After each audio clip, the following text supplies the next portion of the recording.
Kunja Bihari Jai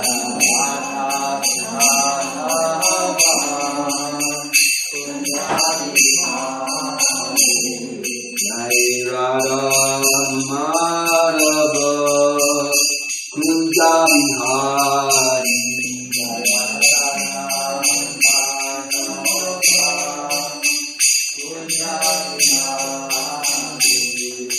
Gopi Janavara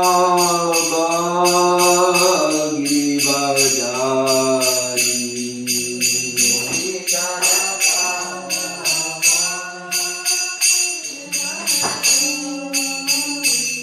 Gopi Janavara Girivardhari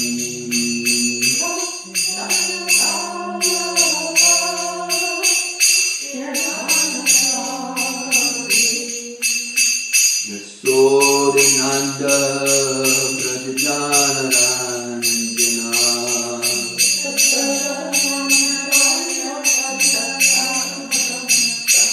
Yasodhanandana Brajajanaranjana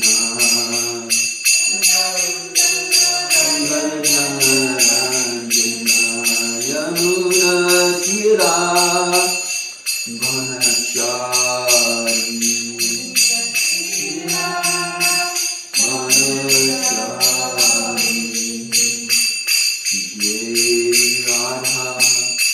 Madhava Kunja Bihari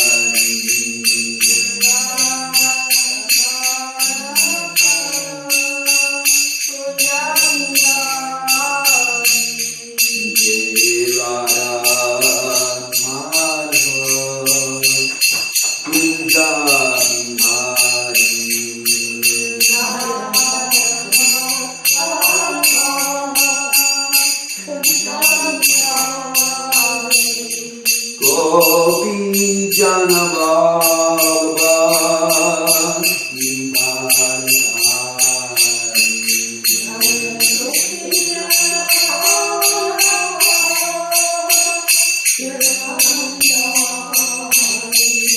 Gopi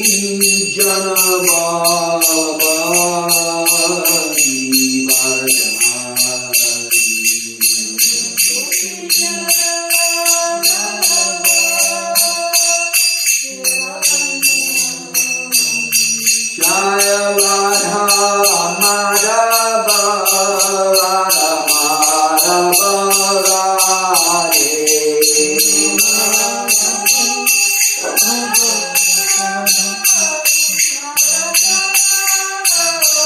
Jaya Radha Madhava Radha Madhava Radhe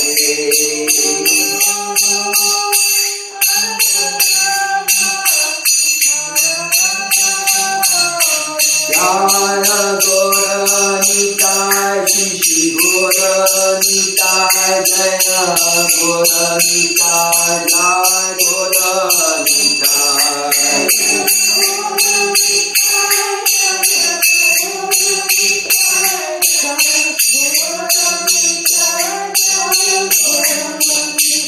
Jaya Prabhupada Shiva Prabhupada Jaya Prabhupada Shiva Prabhupada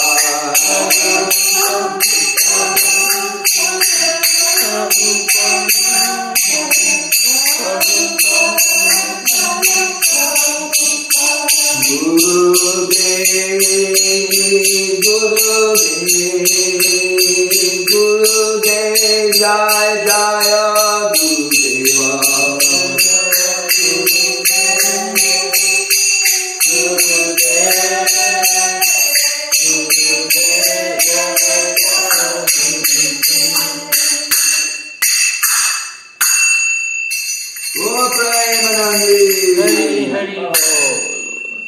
Om Namo Bhagavate Vasudevaya.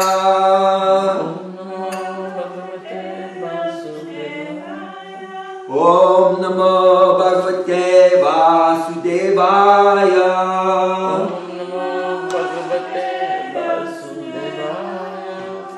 Om Namo Bhagavate Vasudevaya.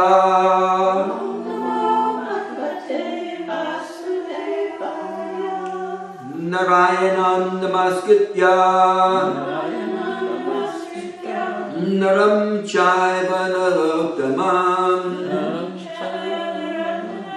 Devim Saraswatyam Vyasam Tato Jaya Mudiraya Nasta Preshu Abhadresu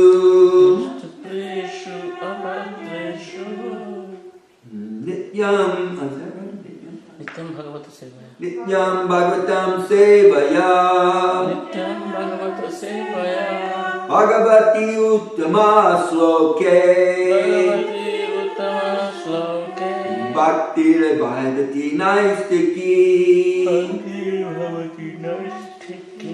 Before reciting Srimad Bhagavatam, which is our very means of conquest, we first offer respectful obeisances to the personality of God and God Narayana. Unto Narayana Rishi, the supermost human being, Mother Saraswati, the goddess of learning, and Srila Vyasadeva, the author. By regular attendance in classes on the Bhagavatam, by rendering service to the pure devotee, all that is troublesome within the heart becomes destroyed, to nil, practically to nil, and thus loving service unto the glorious Lord, who is praised with transcendental hymns, becomes established as an irrevocable fact. Srimad Bhagavatam, Canto 2, Chapter 1, The Lord in the Heart. Oh, they got the bookmark on Chapter 2. That's the Lord in the Heart. Chapter 1 is the first steps in self-realization. First steps in self-realization. Let's see. It is text number 7, huh? Yeah. Okay. Please repeat. Prayena Munayo Rajan Prayena Munayo Rajan Nivritta Vriddhi Sedataha Nivritta Vriddhi Sedataha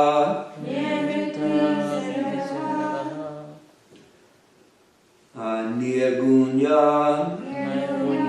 Sta Ramante Sma Nirgunya Sta Ramante Sma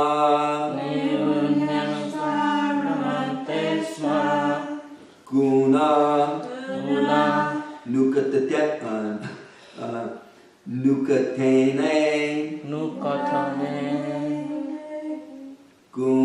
Nukatene Guna Nukatene Hare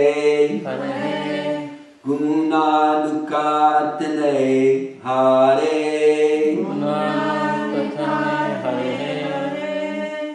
Prayena Muniyo Rajan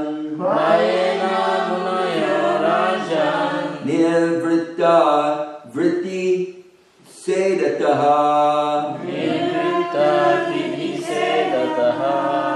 Nirgunyastharamante Sma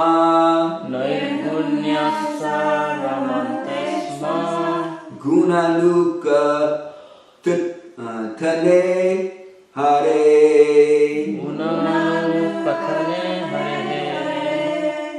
Prayena Munayo Rajan Nirvritta Vriddhi Sedataha Negunyastharamante Sma Gunanu Katane Hare Prayena Munayo Rajan Nivritta Vriddhi Sedataha Nirgunyastharamante Sma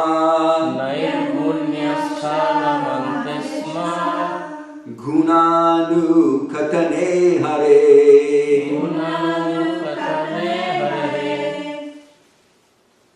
Prayena Munayo Rajan. Prayena Munayo Rajan. Nirbhitta Vidhi Shedhataha. Nirbhitta Vidhi Shedhataha. Nairgunyastha Ramante Sma. Nirgunyastha Ramante Sma. Gunanu Kathane Hare. Gunanu Katane Hare. Prayene Munaya Rajan. Prayena Munayo Rajan. Nirvata Vidisayataha. Nivritta Vidisayataha. Nirgunyastharamante Sma. Nirgunyastharamante Sma. Gunanu Kuknana Hare. Gunanu Katane Hare. Prayena Munayo Rajan. Prayena Munayo Rajan. Nivritta Vidisayataha. Nivritta Vidisayataha. Nirgunyastharamante Sma. Nirgunyastharamante Sma. Gunanu Katane Hare. Gunanu Katane Hare. Prayena Munayo Rajan. Nivritta Vidisayataha. Nirgunyastharamante Sma. Gunanu Katane Hare. Prayena Munayo Rajan. Prayena Munayo Rajan. Nirvita Vidisayataha. Nivritta Vidisayataha. Nirgunyastharamante Sma. Nirgunyastharamante Sma.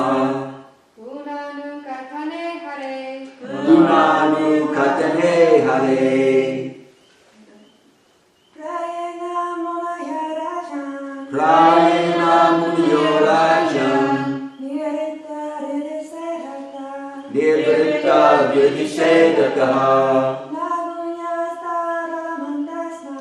Nirgunyastharamante Sma. Gunanu Katane Hare. Gunanu Katane Hare. Okay. Word for word. Prayena. Mainly. Muniyaha.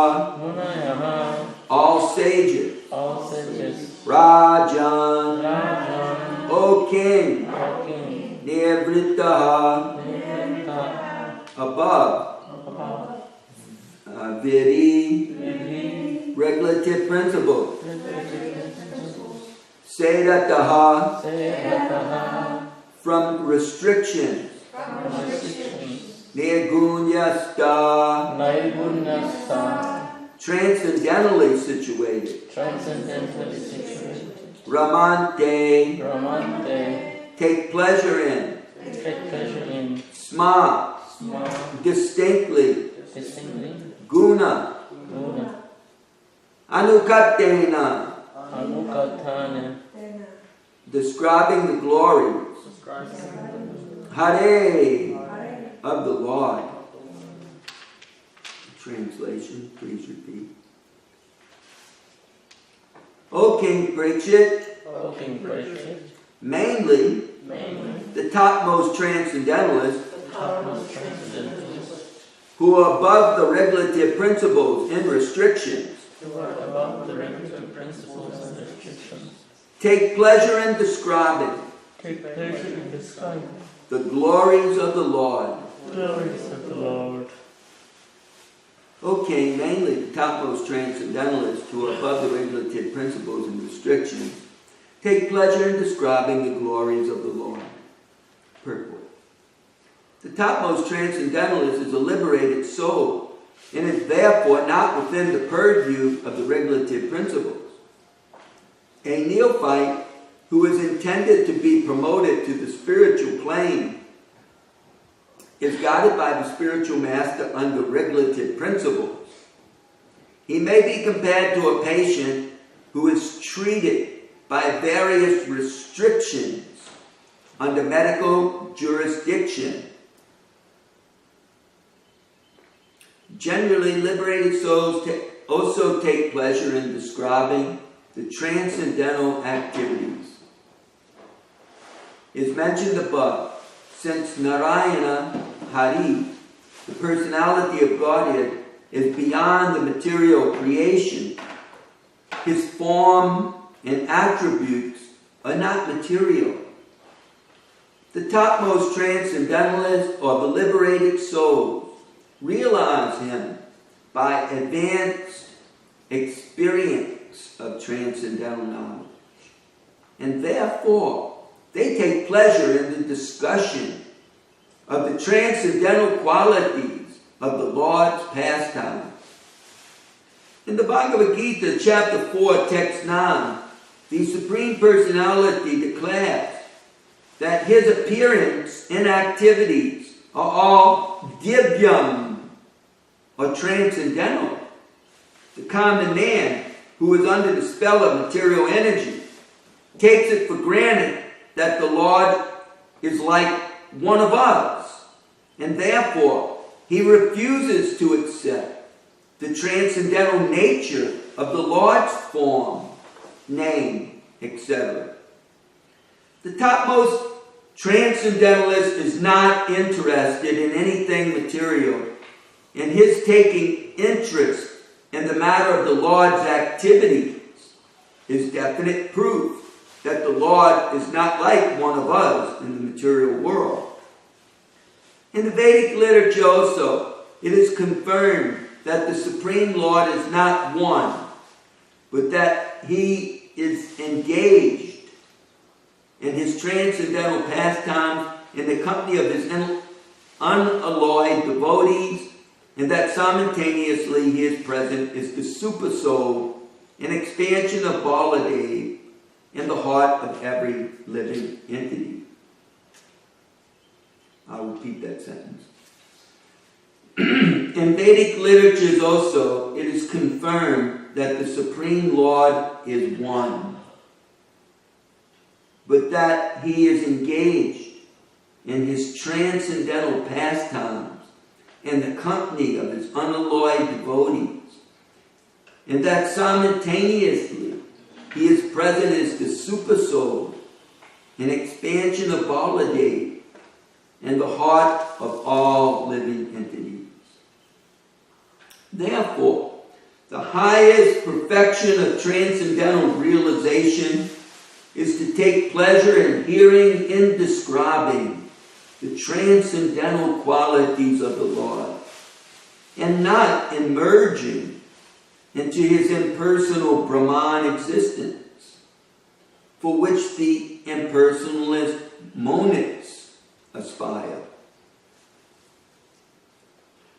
Real transcendental pleasure is realized in the glorification of the transcendental Lord, and not in the feeling of being situated in his impersonal feature. But there are also others who are not the topmost transcendentalists, but are in a lower status, and who do not take pleasure in describing the transcendental activities of the Lord. Rather, they discuss such activities of the Lord formally, with the aim of merging into his existence. Thus ends the Bhaktivedanta purport to the 7th sloka of the first chapter of the second canto of Srimad Bhagavatam, First Steps in God Realization. Om Aganati Milanda Shagunam Jana Shalakaya Kakshun Militanyena Tasmai Shri Gurave Namaha. I was born in the darkest ignorance, but my spiritual masters opened my eyes, although they were shut by that ignorance. Mukam groti vachalam pungam lingayate girim yakripatamam bande shigurun dinataranam Paramananda Madhavam Shri Chaitanya Iswaram.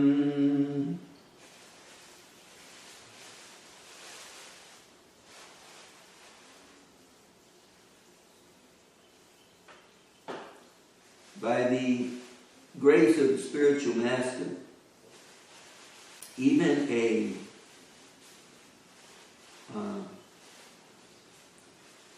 a dumb man can speak poetry, and a lame man can cross mountains.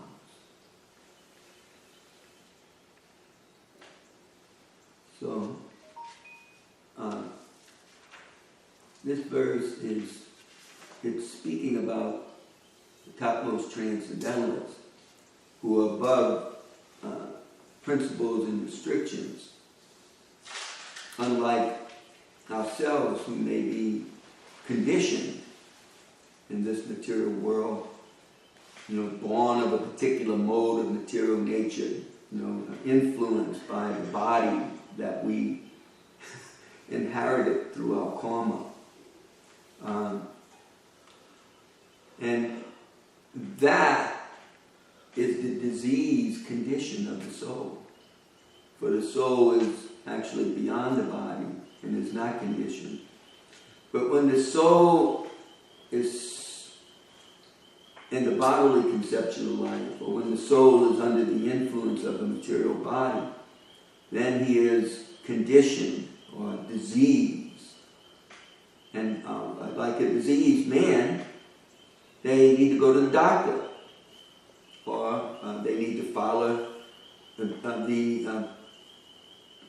prescription or the restrictions, the regulations that are required for becoming healed. You can't give a diabetic person tons of sugar. It's a restriction.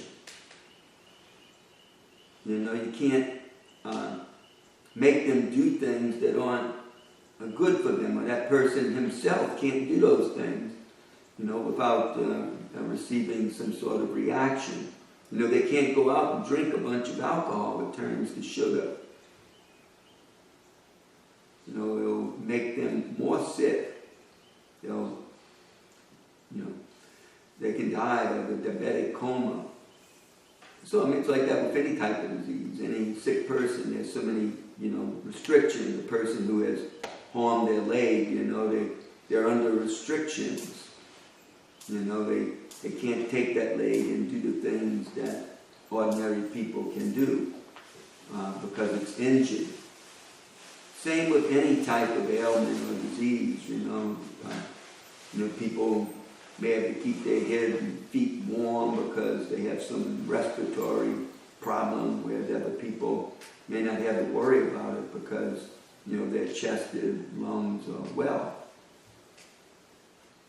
So, similarly, when the soul is sick due to this bodily conception of life, Srila Prabhupada often called it skin disease. It's a skin disease. We become attracted to the opposite sex, generally because their form is appealing. And their voice may be sweet. But in reality, it's just skin disease. Because, the skin will change. Now maybe, we can see the soul and, we're perceiving the person as a soul. But I'm speaking about the disease condition, where people just see things according to mundane vision. Otherwise, people, there wouldn't be a pornography industry if that was the case, because there's no one speaking to you sweetly, unless they've made some technological advancements, or you're watching movies or something. But there's a pornography industry because people are so much sick, suffering from skin disease.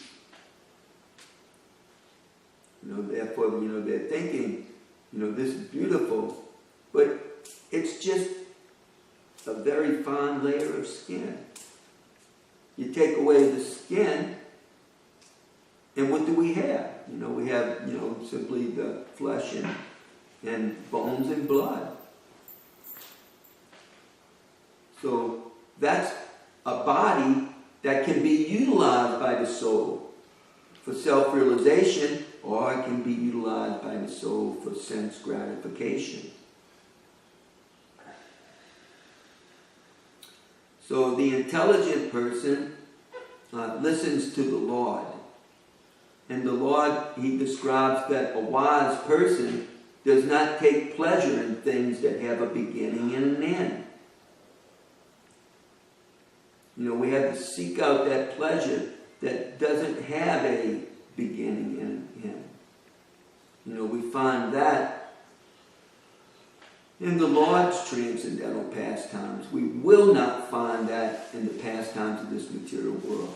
You can search out the politics, the economic development of mankind.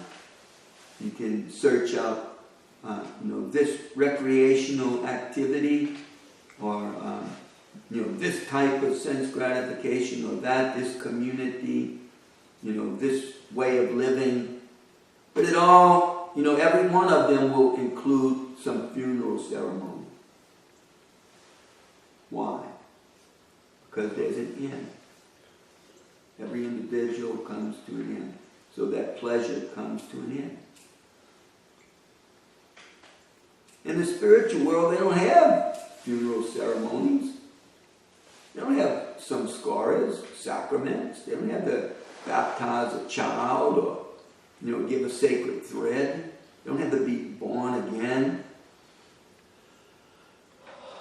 They don't have to be born again. They're spiritual.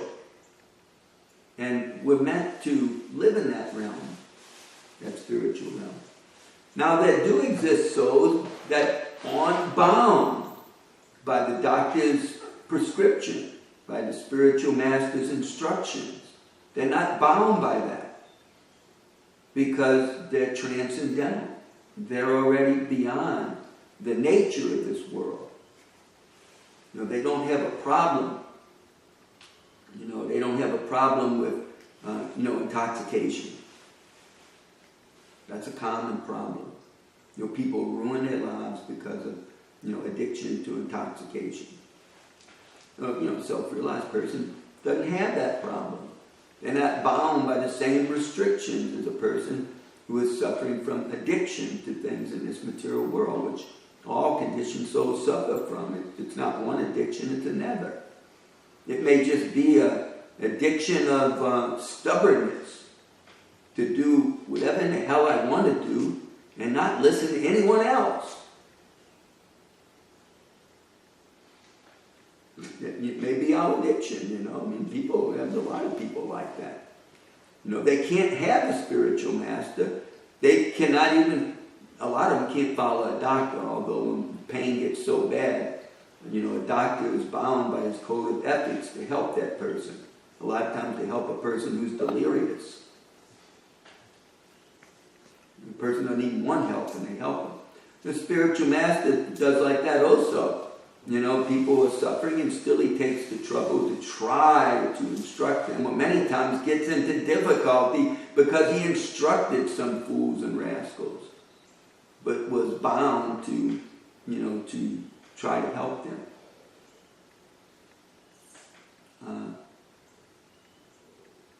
It's said that the spiritual master suffers when they initiate disciples who are not so serious.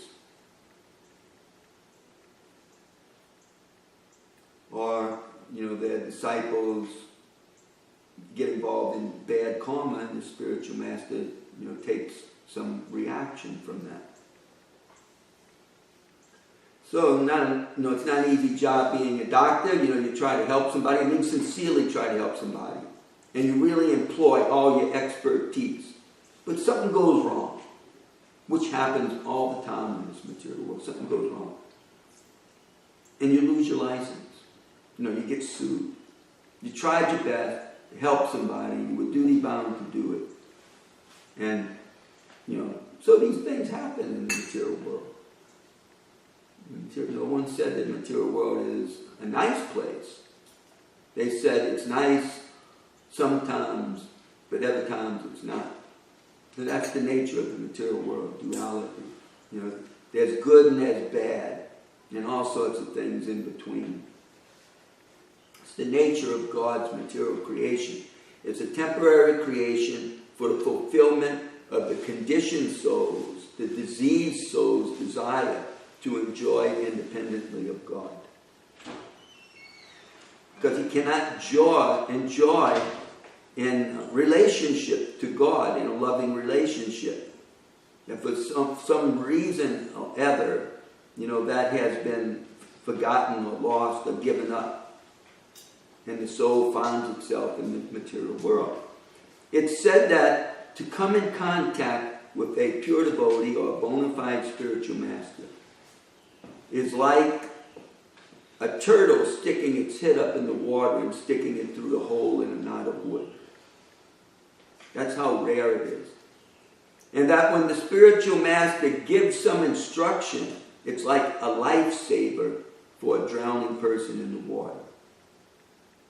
Better heed the instruction and simply save oneself. So, God,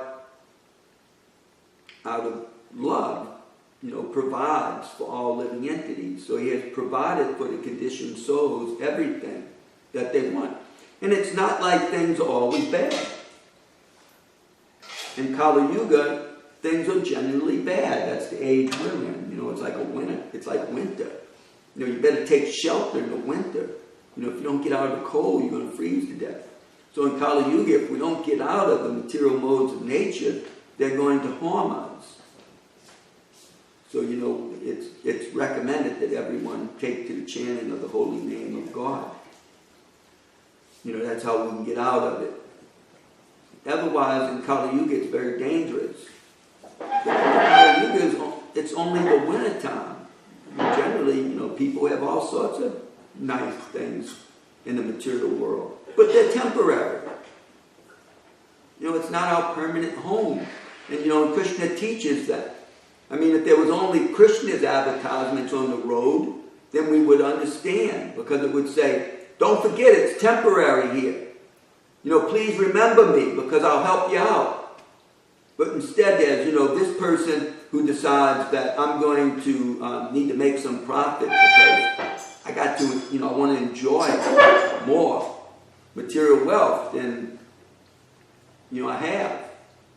I'm not satisfied with just this. Let me put up a sign telling people, to come buy some of these things I made. And then the person comes and they convince them how much they need that. And of course that's become a very refined science of, advertising. Everyone's trying to sell. Now you can't go there, you never find God's sign. Occasionally you see some church signs, offering, salvation if you remember God. That's true. But most of the time, you have to go to that church, and a lot of times it's sort of non-sectarian in the sense that they're just trying to help people to remember God. So, the transcendentalist is not bound by the doctor's regulations. They're beyond all that. And so then what do they do? It's interesting. What do they do? The rest of us, we're trying to make ends meet. We have to somehow keep the heat on in the winter. We have to provide some food. We need to get clothing. Somehow we need to, if we have children, educate them. We have to take care of one another. And it becomes a whole society with obligations, even to the extent that you have all sorts of legalities involved. And some people have to be attorneys, and other people have to be,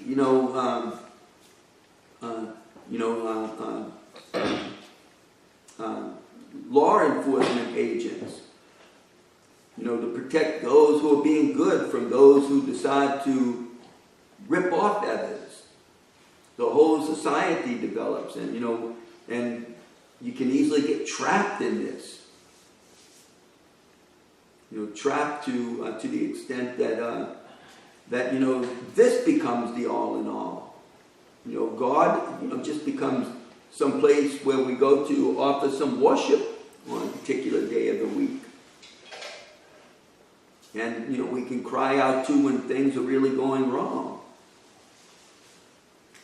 Or for different material things, God help us with this material thing and that material thing.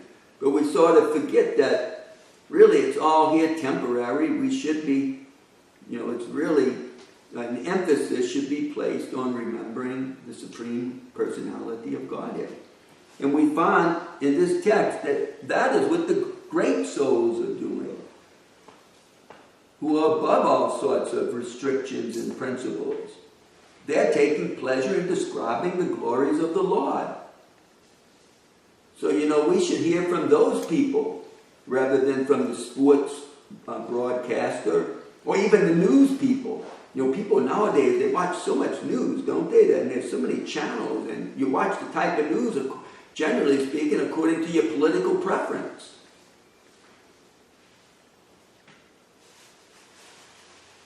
And, we listen to all sorts of things and all sorts of educated people. And all sorts of stories. I mean, the fiction industry is huge. I mean, anybody who can think of a good story, they try to put it into form, whether it be electronic or in print, so they can sell it and make some money. And you have people all over the world doing that, because people are so eager to hear. We heard about that a few verses ago, how much there is for people to hear in this world. But the great souls, they're hearing the glory of the Lord. They're chanting the glory of the Lord. That's, if we want to,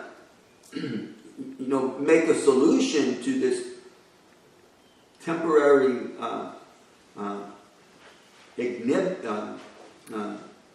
temporary problem that we have here in this world, then we need to hear that kind of music, that kind of song, those types of narration. That's what the great souls do. But people in general, they don't have faith like that. Or they're just not interested, or they're kind of divorced from it. They pay it some respect, but they don't share the interest. It's tough enough for them to make it to church on one day a week. And they're content with trying to enjoy things in this world. So all we can do is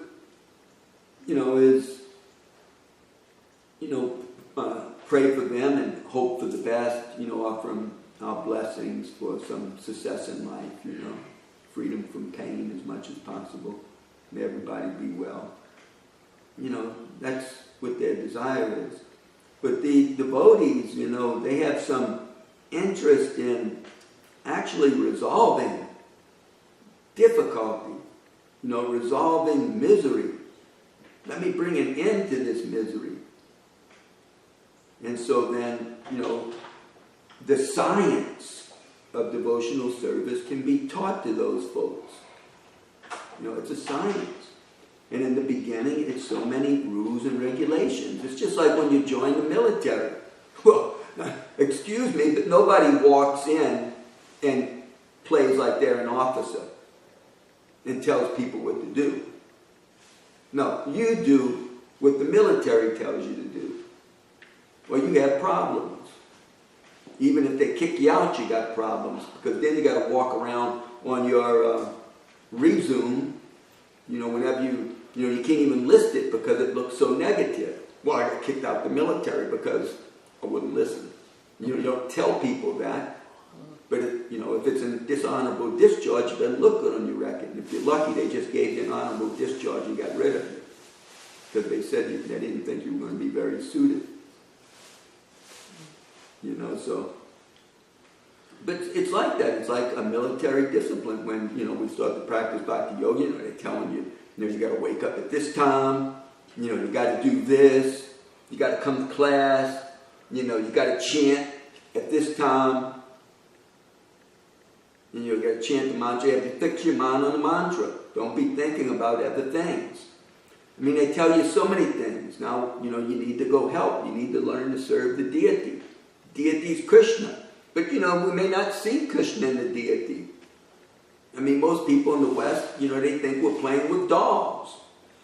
I mean, that's what the vast majority of them think. You know, they don't understand. So, I mean, there's like so many difficulties, in so to speak, in the beginning, but it's, you know, so it's generally easier for younger people. You know, you can't join the military after 30-something. It just won't take you, you know. You know, old people don't bend so easy. They can't be molded. It's a young person's job, you know. But spiritual life is for anyone, better late than never. But still, you know, we have to have some respect. It's not as easy for an older person than it is for a younger person. And still, after some time, though, you know, one makes progress, and, you know, we graduate, you know, we take, you know, initiation, so to speak, or we, you know, and then there becomes some obligations and for life. It's no longer just something temporary, like, you know, boot camp is in the military is temporary. It's just a 3-month thing, training. Then you're out. You know, you're given some position. Then you know, and life's a little bit easier, but, you know, you have more responsibility, some strict responsibility. You know, you're making the wheel turn. You're just not a training. So similarly, you know, we take on some responsibility in devotional service. Even if one steps out and they're working, you know, they give some donation because that's their obligation. You know, they're working, they're wage earning, they're earning money. But they support the spiritual master's mission that way. They're not there on an everyday basis doing something.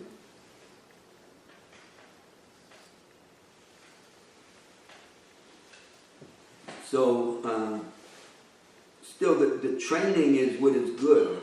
Because of the training, you know, people learn to wake up early. People learn to chant.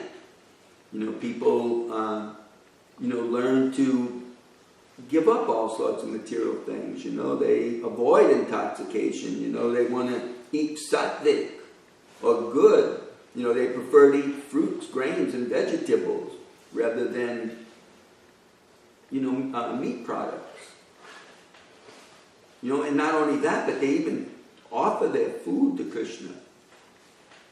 I mean, nobody takes that trouble in the material world. At most, after it's been cooked and maybe even tasted by the cook, you know, when it's put on the table and it's sitting before us, then we offer some grace, some thanks, some recognition. That's good. But the devotees in the temple, I mean, you know, and even at home, you know, they're cooking and they're offering to Krishna, for Krishna to enjoy. And then we take in the remnants of, you know, the science. So one learns this science, you know, how to not only eat sattvic, but how to eat spiritually by offering sattvic food in the mode of goodness to Krishna. So we learn all these things. But, you know, it's a long road to becoming a spiritual teacher, so to speak. I mean, there's many, many spiritual teachers, but it's a long road to becoming, you know, a perfect spiritual teacher, or, you know, a person like Sukadeva Goswami, who's beyond the modes of nature. You know, a person who's completely transcendental to this world. But yet we see that person is doing the same thing the devotees are doing. They're hearing about Krishna and they're chanting about Krishna. Even though they're way beyond us, you know, they're completely aloof from this material energy and completely fixed fixed in spirituality. But yet they're hearing and chanting about Krishna. And even though, we may not be that fixed and aloof from material nature, we're doing our best to hear and chant about Krishna. So, the process of devotional service is very great. It's for the common man as well as the Mahatma, or the great soul. And, Srila Prabhupada said it's simple for the simple, but it's difficult for the crooked. And that's our problem, that most of us in this world are extremely crooked, So, therefore we have to, just remember that and always be trying to straighten ourselves out, We have to, really follow, strictly that, learn to be tolerant, because with a crooked nature, a lot of times we're not so tolerant or forgiving or humble. Those things are for the simple people, but for the crooked, that's not their game, so to speak, They can play these things, but it's with a crooked purpose. They have so many ulterior motives. So it's difficult for, those of us who are crooked. But it's still for us. It's just that it's difficult. It's like a constant fighting against our material nature, to beat it into submission. No, I'm not going to be crooked anymore. Leave me alone. Bhaktisiddhanta Maharaj, he said it's like beating your mind with a broomstick 100 times in the morning and 100 times in the evening. Because, the mind, if the mind is crooked, then it's always trying to involve us in some sort of material thing. Wherever we be, we try to take advantage of it for a materialistic purpose. So, but still, devotional service is so purifying that, even the crooked can become straightened out in the course of time. And the proof of the matter, y'all have heard, anyone who's attended my class has probably heard me say this so many times. The proof of those great souls, like the person we'll be hearing about next week, Valmiki, the great soul who gave us the Ramayan, or the glories of Lord Ramchandra. He spoke it in such wonderful Ram and verse. We generally don't read that Sanskrit. We read, an English translation. And so we can be very intrigued by the story. But he put it all to a wonderful type of verse that if we understood the language, it would be even more intriguing. So anyway, Valmiki was a very crooked person, a very dangerous person. He wasn't a sophisticated white-collar crime type of guy. He was a serial killer. But, by associating with a Mahatma, a great person, he was very fortunate to cross paths with Narada Muni. Narada Muni is one of those Mahatmas who are beyond material nature and can teach people to chant the glory of the Lord and become, wrapped in that ecstasy rather than material ecstasy. So, he informed Valmiki how to chant the glories of the Lord. He didn't want to have anything to do with that. He didn't care for that. But he was willing to take a mantra on how to meditate on the death of his victims. So therefore Narada Muni gave him such a mantra, knowing that that mantra would become changed in course of time. It would go from the Sanskrit word for death, can't remember it right now, Mara to Rama, when constantly chanted. Because of whom he received it from, Narada Muni had imbued that mantra with that type of potency. But, it's very important to hear the mantra from a pure devotee. or from, their representative. You see that in any religious heritage. They have a disciplic succession, and one hears through the disciplic succession. And if there's someone teaching who doesn't have the disciplic succession, then it's considered like a person who's practicing medicine and doesn't have a license. They may call that person, a quack. I went to this person, and the person may say, well, that person is just a quack. They may know a little about this and a little about that, but when it gets down to it, they don't know a whole lot about it.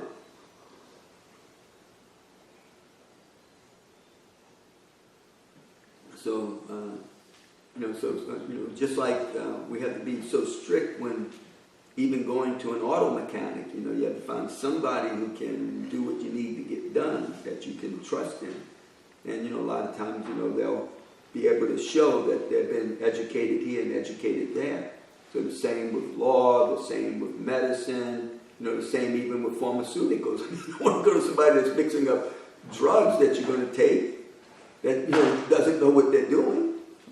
No, a pharmacist knows how to mix all kinds of drugs according to prescriptions given by doctors for different things. They know what they're doing. I mean, people can't even mix, illusory type of drugs or, drugs for recreational purposes properly. They can't even do that. People are constantly running into all kinds of troubles because they bought something on the street that was improperly mixed. So, same in spiritual life. A person has to have some credentials.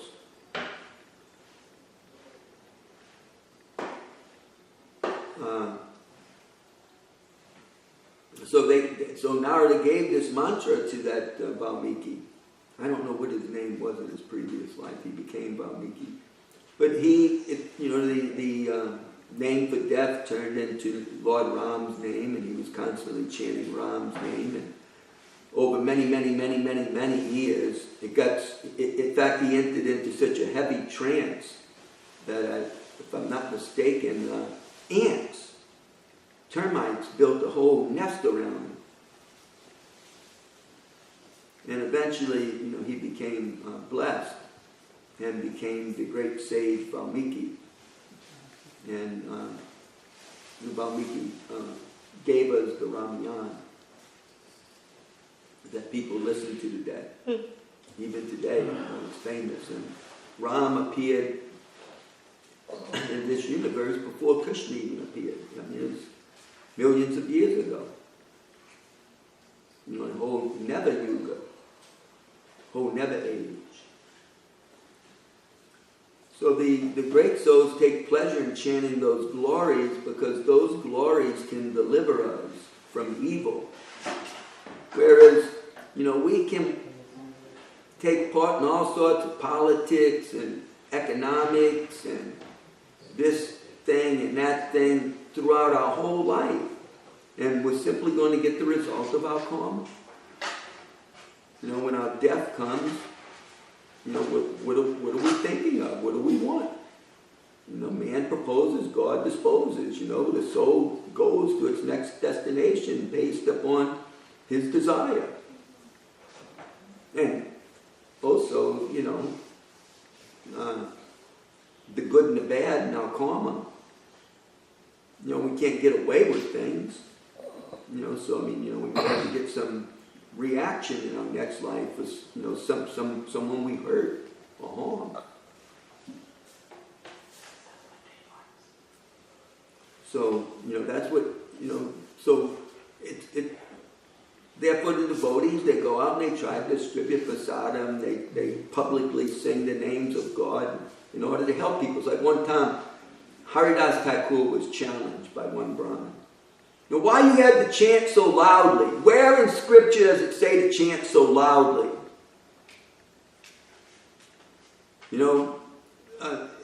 Devotion. Where have you learned this? And he was really challenged.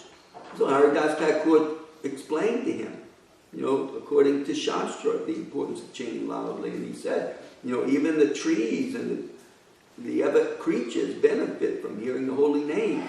It's much more potent than just chanting it softly for your own ear to hear.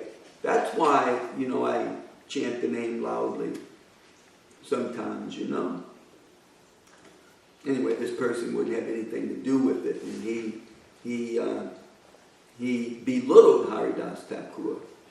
Not only that, but he even condemned him. He said, he said that if what you have said is untrue, then believe me, your nose will fall off in 3 days. He said something, something like that. He just made him look bad. Haridas didn't care. He just moved on. But unfortunate for that person, they suffered. They got the reaction. And they came, within 3 days' time, they came down with leprosy and their nose fell off. So, we should be, careful in this material world. There's, actions and reactions. So, if we chant Krishna's name, and we'll learn a few verses from now that, whether one is full of desire or has no desire, or desires simply to be a good and pure devotee of the Lord, then still it's most beneficial to chant the Lord's name.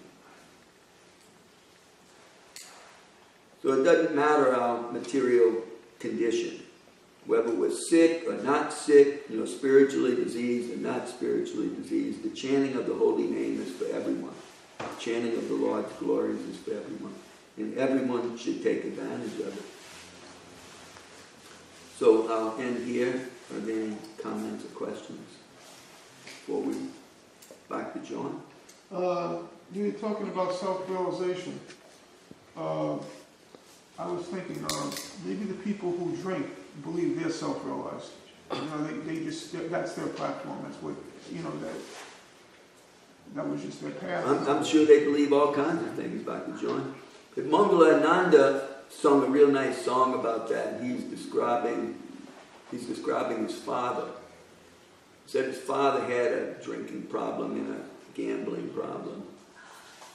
But he said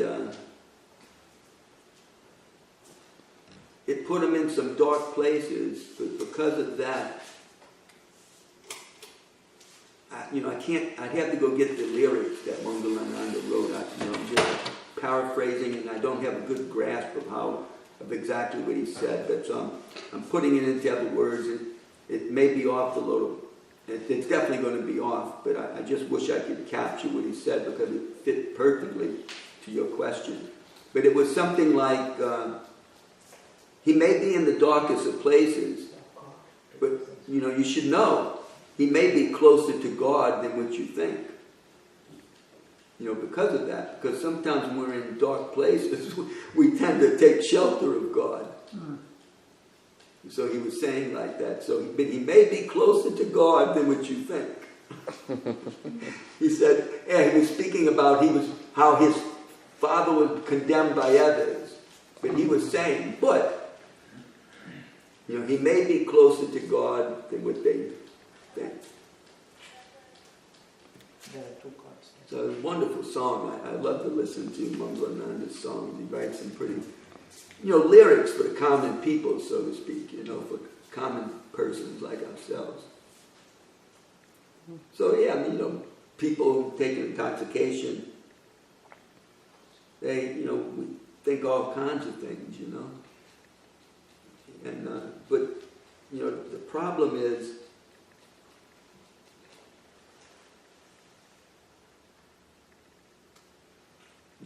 is, it doesn't help our spiritual life.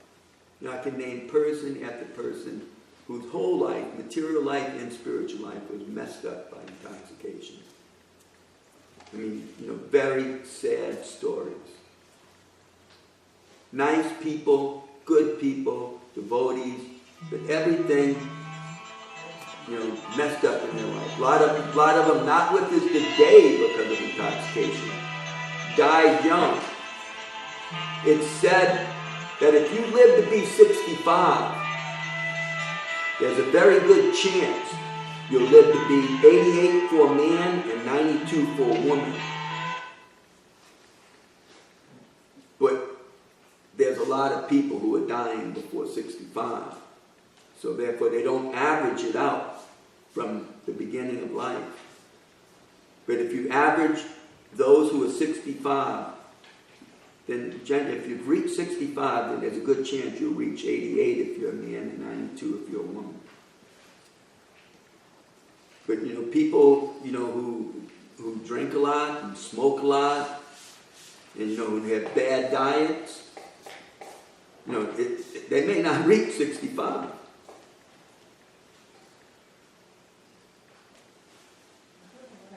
And I mean, it's like that, for devotees too, I mean, there's all kinds of devotees in the world who have some faith in God.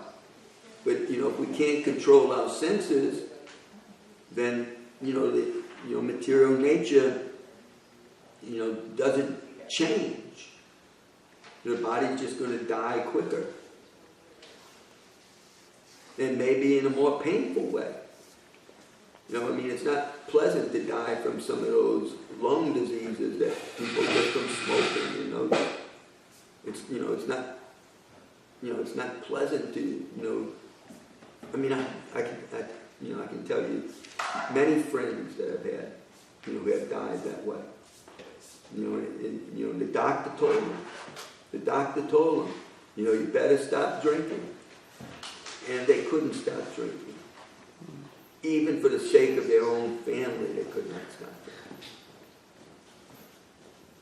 Lost everything in this world, and I'm sure Krishna is the only thing they had left, and hopefully their next life is better. I'm fairly sure it is. I mean, a lot of them had a lot of faith, but over the course of time, that faith was just so full of emotion. It was just based on emotion. And, when it came down to doing things, they became extremely limited. Because they were up one day and down the next, and could barely keep it together. That's the result of intoxication. So when the spiritual leaders of society tell us, lay off the drinking. I mean, there's valid reasons why. And if we have a problem with it, then we need to take spiritual help. And there's one devotee, who said, if it's bothering you, then chant. And if it keeps bothering you, then chant. And that way you can help yourself. But it does require some degree of seriousness. And sometimes people, become so, they put themselves in such difficult situations that maybe then they'll do it. I mean, the whole, AAA program, Alcoholic Anonymous program, is based on that, and, you have to take God's help. When that urge comes, you got to take God's help. You have to call for support. You have to do something to help yourself, not to take that drink. I have friends that just blew that off. Those people were just fools. They didn't want to be around fools. And they did themselves the greatest harm, Yeah. I have a question. I've often found myself when someone has passed suddenly, I found myself in a place moved by Spirit to give words of consolence or prayers. And of course, often I've pulled from a background of Christianity or speaking to people who are familiar with Christianity. So I'm often using terminology and giving them images of Yeshua or angels and things like that. And of course, describing that person is now in a place of the transitional state and being reformed to come back again, and that perhaps they will know the soul when they come back to them in maybe 7 to 21 years or so, somewhere in there. But I often find myself giving these words of consolence and, like I said, pulling from the Christianity terminology. But for myself, I would like to grasp a better understanding through the Vedic scriptures. If there's any way that you might recommend looking to into understanding the transitional phase of death, and being able to console others through the Vedic scriptures. Yeah. Bhagavad Gita, but to try to get all that information into one book where it's just dealing with that. I can't think of anything right off the bat. I mean, even our funeral ceremonies, they're not very long. So I don't think you get much out of reading over that, but it's a matter of the whole science of the soul, and when we, so most of the books deal with that. So the more we understand the Vedic conception of the science of the soul, then you can try to console people. Because the consoling, we may use the scripture, we certainly do use the scripture for that, but I mean, most of it's based upon one's training with just being, just having empathy, like that. And that way, if one is, blessed like that, that they can communicate with people with, empathy, then, then they can, even without scripture, they can genuinely be helpful to that person. But if you put scripture in there, then, and you understand more and more of the science of the soul, then you can utilize it in an emphatic way to help them. But, if you're not trained to do that, then even with scripture, you can maybe do more harm than good to that person. Because the person, they're in a grieving state, and they need to hear things from a certain perspective. Otherwise, they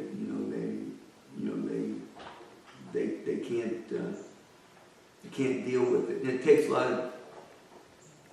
a lot of expertise, and it's not always easy because people can be so emotional, especially in those states, and all you have to do is say one thing wrong, and the whole relationship becomes lost. It is one of those times, sometimes less is more to say. Yeah, it's being there for the person, actually putting yourself there for them, and not becoming a teacher, so to speak, to help them get to some place they really can't get to right now. Anyhow, their heart is in such pain. Yeah, Marana? She was explaining last night to us about her grandfather, that he was so deadly against her not becoming like their religion, Christian or something. So when she went over there and was there, he told her, what did he told her?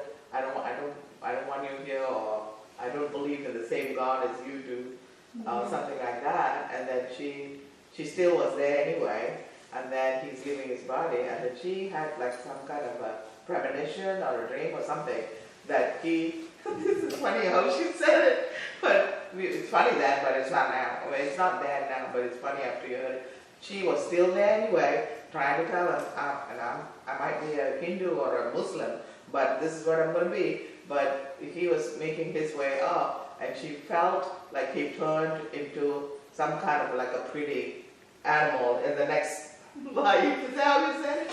How did you say it? I was adopted into a family, and perhaps that was a beautiful karmic path to awaken in many ways and seen. But I was sort of the black sheep of the family. So he didn't quite see eye to eye with my determination to see all love and world religion through studying Hinduism, and was even at a young age a little bit, and starting to be attracted to that. And so I did stand up to him, but he, very harsh man, who believed just because he thought Christian Sunday school, as a Baptist, type, very particular type of Christianity, very headstrong about that, very, in my opinion, racist to the rest of the world. So I did stand up to that at a young age. Upon his deathbed, he did.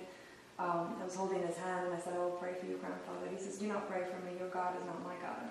But I did continue to pray for him and held his hand. He passed the next day, and I did receive a dream the next day. After that, he was a Hindu man. I know he was dressed in the long silk garments, and he actually brought my grandfather's soul to me. I was able to have a moment of understanding that certain energies my grandfather had put towards me were not mine, they were actually his, so I was able to send them back to him in the form of fire. He was turned into a small creature, almost like a rat, and scurried out into the atmosphere, and this beautiful guru, who was bald and wearing the Hindu clothes, was the one who had floated his body to me, and then of course, I guess, was there to act as that part of the transition. So it was a very beautiful dream. I'm very grateful for dreams and prophetic visions. So you could have told him, and it's always easier to say things after that happen than when you're on the spot. But you could have told him that, "Oh no, Grandpa, I'm praying to your God for you." So, it's the same God. Yeah, it's the same God. without trying to tell him It's that, all love, Grandma. It's all love, That's what I have to do. That's what I have to do with his mom. When he was leaving, Yogindra was mom in my house, and she's looking at this, and she's looking at me, and there's Jesus. I told her, "That's your God calling. Just leave everything and go." And that's what I had to do. I don't know why I did that instead of saying, "Remember Krishna," but instead I said that, because I know she was a good Christian, and I know she's seeing something, and she cannot speak. So I just let it go and hold his hand and go home, and that way she left peacefully. Anything else? A couple of other things. Can you change that bulb, please? Because the Garland people are having such difficult time. That one bulb right Yeah, there? that one bulb. Another thing, I'm having very difficult time with breakfast because I have hidden breakfast for the class people in 3 different locations, and whoever's going there, they're finding it. So I might have to bring it here, like you said. I just don't know what to do anymore. Yeah, I would just bring it over here. This is getting It needs to be ridiculous. warmed up. It can be warmed up. Plus, Either that or we have to have somebody there all the time, I also need to know about the milk situation because we are using at least 2 gallons in the morning. So a lot of people are drinking way too much milk, or maybe they needed it. I don't know. As long as we have it, it's all right. But, So the cooks has to know. when you're milking a lot of cows, or, when cows have just had calves, then there's a lot of milk. But sometimes it changes and we don't have so much milk. And so then those persons will have to change their diet at that time because We it really may don't not want be available. individuals going in there making their own milk. So we want to know how much to make. So I make 2 gallons on Sunday. They just disappeared, all of it. So maybe we should do that, or maybe tell people to also come different times. That is 4 o'clock, that is 6 o'clock, that is night, and that is Mangala tea, So.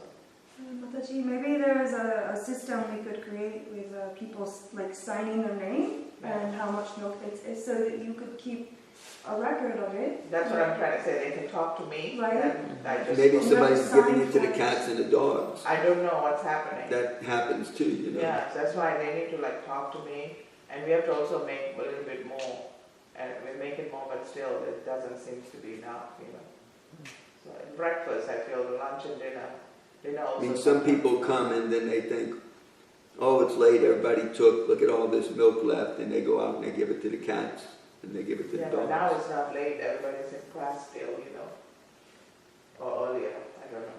It's just I guess a lot of those people who are taking it, they just ignoring that there's other people. And maybe, was there anything for them? Why would they take something unless they needed something? Yeah, but again, Maybe you have enough not people being in made. class, and then there's a bunch which goes over there. Yeah, but I'm saying if it's all being eaten before all these people get over there, maybe there's not enough being made. I know, that's what I'm saying. We got to make more. That's always the case nowadays in But then breakfast. if we need to keep for 6 or 7 people over here, then better to keep it because we don't want people over here to all of a sudden everybody's having to go get Otherwise, we have to stop the whole thing and say that, breakfast is being served at 8:30, and I got to arrange for people to carry over the pavilion and someone to serve it out there. Yeah. Which is the way we generally do it at our temples. When it's a little bit bigger, the group gets bigger, lunch has to be that way anyway. But breakfast and dinner, we still will be okay. But if we have got more people than what we have now, we might have to do that. Just to let you know, because it's a little stressful with them, because I can't hide it anymore. Help me, people. Edward? I have a question about the proper approach towards death. Because the teaching of the Krishna consciousness and the methods are about purification and how to be for the spirit soul, not to use the body when the body's in control and abusing substances and such. So the end result, what we hope to attain is a liberation so that we will not be reborn, if that's correct, and that the spirit soul will go to the supreme abode. Mm-hmm. So I'm asking, it has to be in proper perspective. Are we hoping to die as soon as we can to get out of this mess? Or what is the purpose to keep going and just let it naturally come about, the death? Well, there's certainly some individuals who may think like that. But when one advances in spiritual life, then no longer is the material world such a fearful place.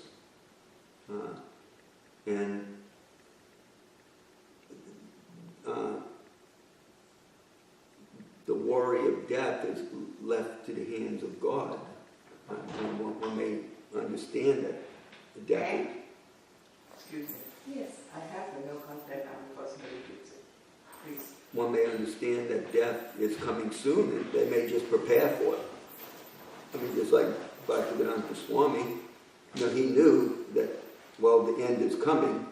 Let me go to Vrindavan and leave my body there, because it's coming soon, and it came within 6 months. So a lot of people, they tend to know that this life is over, and they just prepare for it by remembering Krishna and doing their best not to forget him. If they have disciples or family, they generally, have them help them do that by singing and chanting and reading, and so that they can listen. And sometimes you can't even speak, become so invalid, So devotee just prepares themselves like that. But I mean, it's an obvious situation. Now, I've known devotees who have had cancer and never bothered to get treatment. There was one devotee who was actually a bodybuilder and taught people how to strengthen their bodies. He was a coach like that. And he got cancer, and rather than go for treatment, he let himself just dwindle and die. And that's the way he wanted to deal with it. Whereas others have went and got treatment and went on for another 20 years.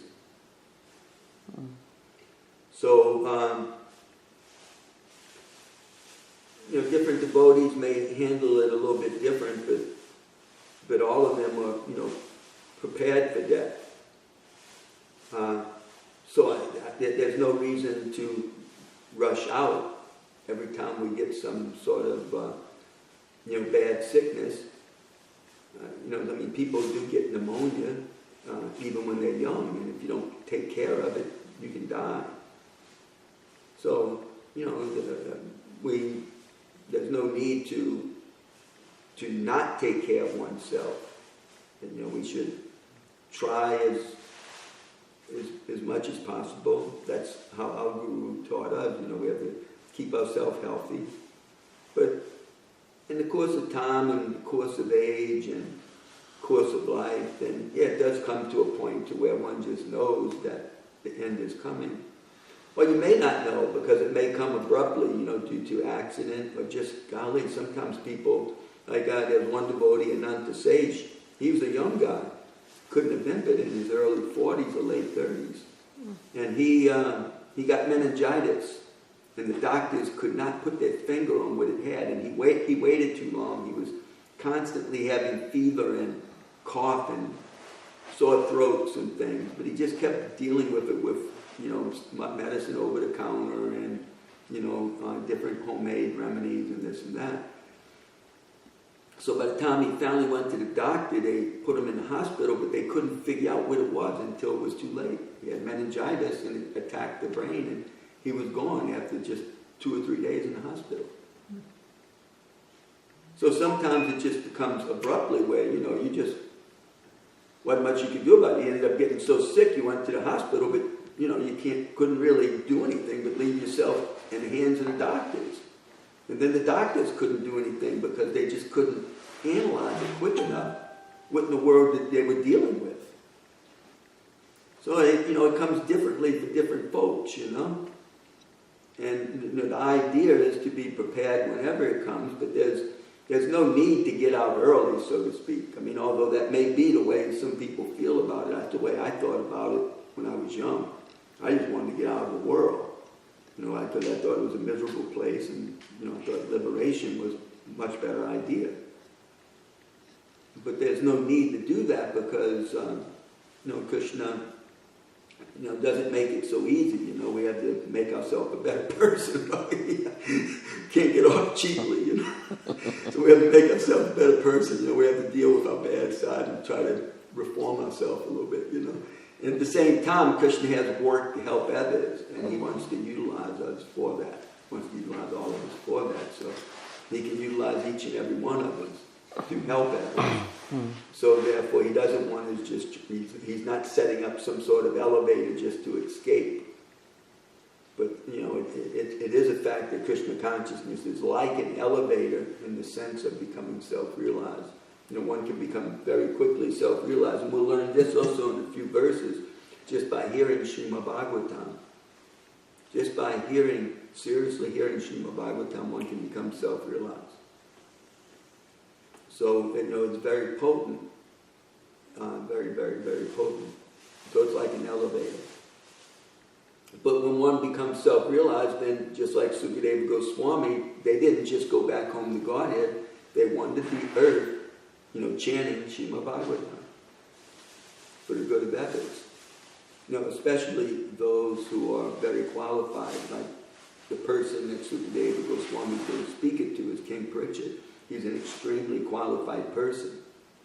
So the sage was very eager to speak to that person because he could give it, to the best of his ability with his full ecstasy. Whereas a lot of times when you're speaking to a common person, you have to deal with all of their lack of qualification.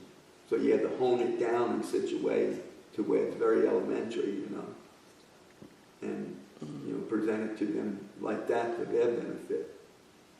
And then a lot of times,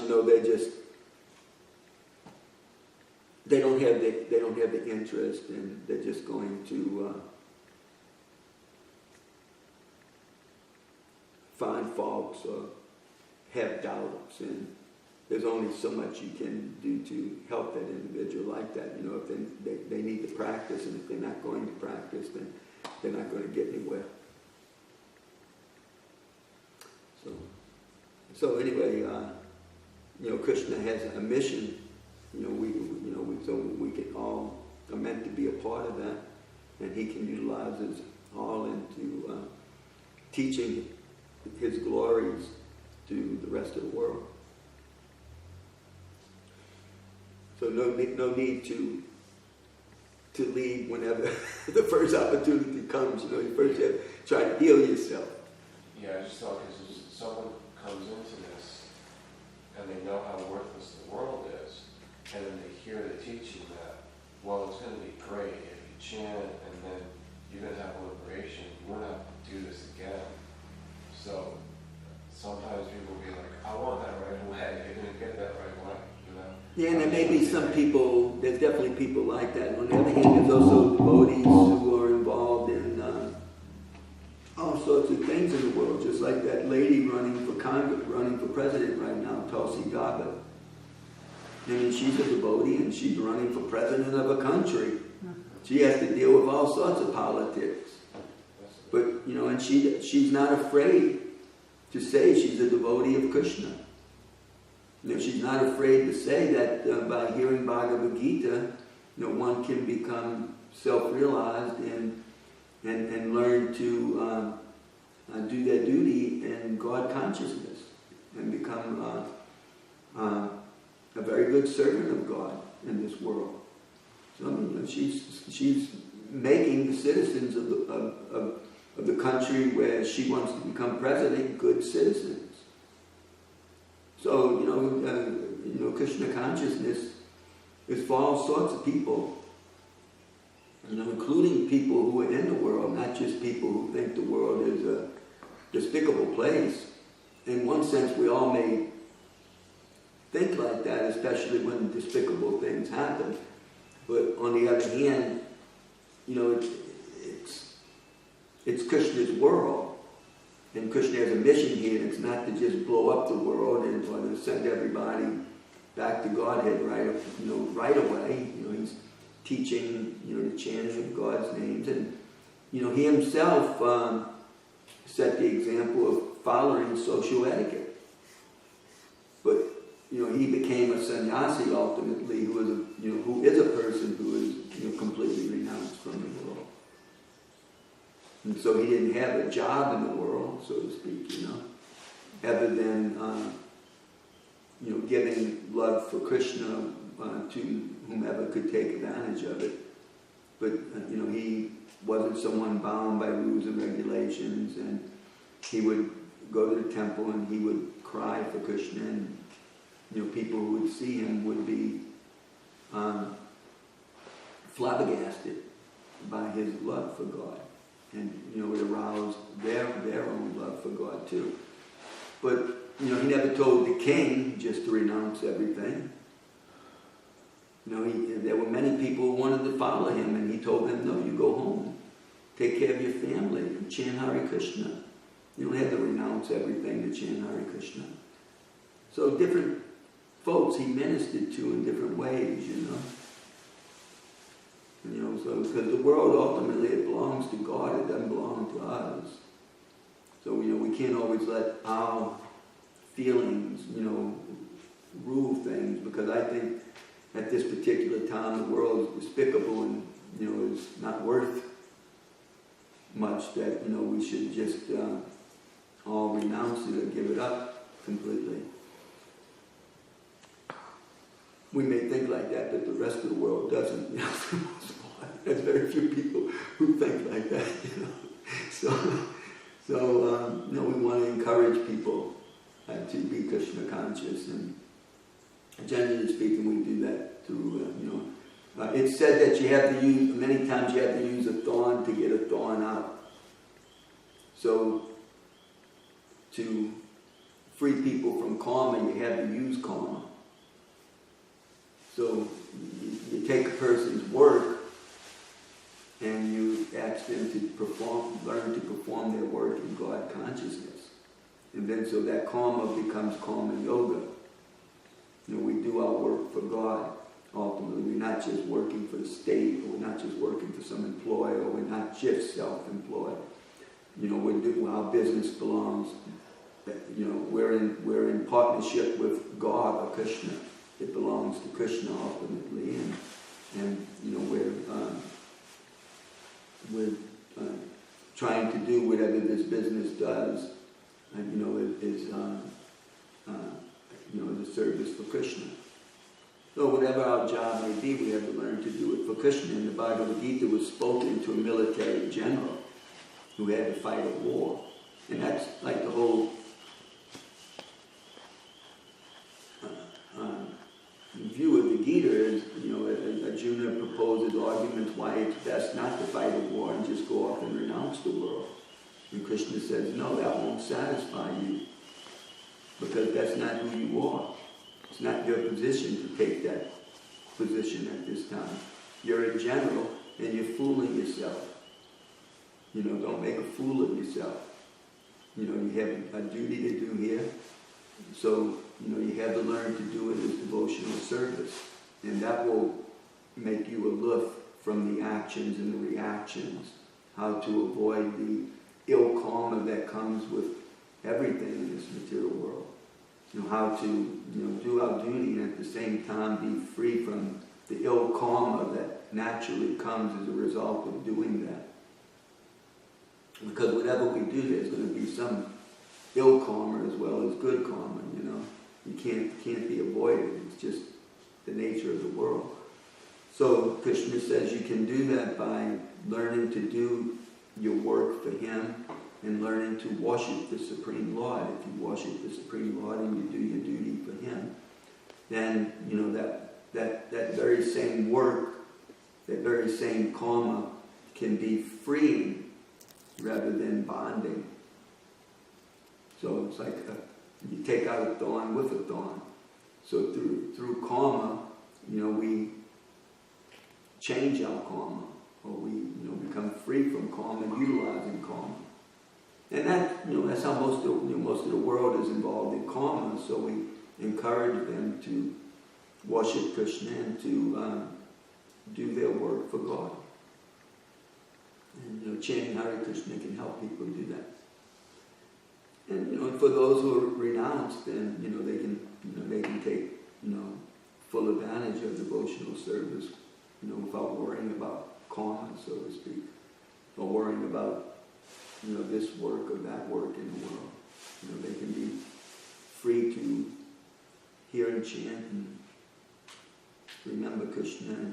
It's like the Goswami disciples of Lord Chaitanya. They would just run along the banks of the Yamuna, chanting Krishna's names and glory and remembering his pastimes in the spiritual world, and would become even aloof from everything in this world.